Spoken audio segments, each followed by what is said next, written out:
ಸಿದ್ದರಾಮಯ್ಯನವರು ಸಾಧಾರಣ ಒಂದು ನಮ್ಮ ಕರಾವಳಿಯಲ್ಲಿ ಸಿನಿಮಾದ ಒಬ್ಬ ನಟ ಇದ್ದಂಗೆ.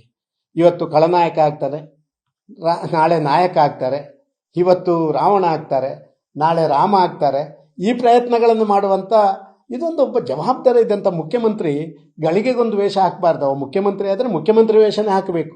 ಆದ ಕಾರಣ ಮುಖ್ಯಮಂತ್ರಿ ಸ್ಥಾನದಲ್ಲಿದ್ದುಕೊಂಡು ಬೆಳಿಗ್ಗೆ ಒಂದು ಮಾತಾಡೋದು, ಸಾಯಂಕಾಲ ಒಂದು ಮಾತಾಡೋದು, ಇದು ಆಡಳಿತದ ಮೇಲೆ ತುಂಬ ದುಷ್ಪರಿಣಾಮ ಬೀರುತ್ತೆ ಮತ್ತು ಅದನ್ನು ಅವರೇ ಅನುಭವಿಸ್ತಾರೆ. ಆದ ಕಾರಣ ಈ ಗಳಿಗೆಗೊಂದು ಮಾತಾಡುವಂಥ ದಾಟಿಯಲ್ಲಿ ಎಲ್ಲ ಒಂದು ಸಭೆಗೆ ಹೋಗಿ ಒಂದಷ್ಟು ಜನ ಮೈನಾರಿಟೀಸ್ ಇದ್ದರೆ ಮೈನಾರಿಟಿಗೆ ಪ್ಲೀಸಿಂಗ್ ಮಾಡೋದು, ಹೊರಗೆ ಬಂದ ಕೂಡಲೇ ಮಾಧ್ಯಮದಲ್ಲಿ ಬಾಕಿ ಎಲ್ಲ ವಿಚಾರಗಳೆಲ್ಲ ಅದಕ್ಕೆ ವಿರೋಧ ವ್ಯಕ್ತ ಆದ ಕೂಡಲೇ ಅದಕ್ಕೆ ಉಲ್ಟಾ ಹೊಡೆಯೋದು, ಇದಾಗೋದಿಲ್ಲ. ಅವರ ಕೋರ್ಟಿನಲ್ಲಿ ಕಬಡ್ಡಿ ಆಟ ಆಡಿದರೆ ಅವರ ಕೋರ್ಟಿನಲ್ಲಿರುವಂಥ ಆ ಆಟಗಾರರೇ ಔಟ್ ಆಗ್ತಾರೆ.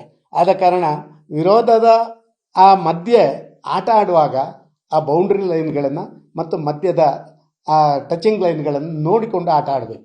ಇದನ್ನು ಆಟ ಆಡ್ತಾ ಇಲ್ಲ ಅವರು. ನಾನು ಇದನ್ನು ಖಡಾಖಂಡಿತವಾಗಿ ನಾನು ಖಂಡನೆ ಮಾಡ್ತಾ ಇದ್ದೇನೆ.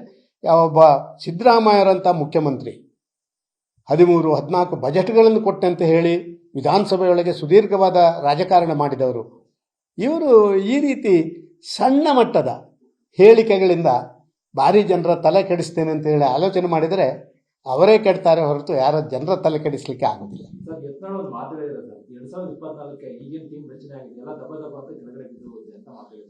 ನಾನು ನೋಡಿ ಕೆಲವರೆಲ್ಲ ಆಗಾಗ ನಿಮ್ಮನ್ನು ನೋಡಿದ ಕೂಡಲೇ ಮಾತಾಡುವಂಥವ್ರು ತುಂಬ ಜನ ಇದ್ದಾರೆ.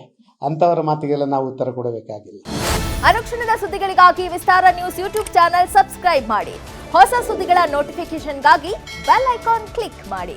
ಲೇಟೆಸ್ಟ್ ಅಪ್ಡೇಟ್ಸ್ಗಾಗಿ www.vistaranews.com ವೆಬ್ಸೈಟ್ಗೆ ವಿಸಿಟ್ ಮಾಡಿ. ಅಂಗೈಯಲ್ಲೇ ಜಗತ್ತಿನ ಸುದ್ದಿ ತಿಳಿಯಲು ವಿಸ್ತಾರ ನ್ಯೂಸ್ ಕನ್ನಡ ಆಪ್ ಡೌನ್ಲೋಡ್ ಮಾಡಿ.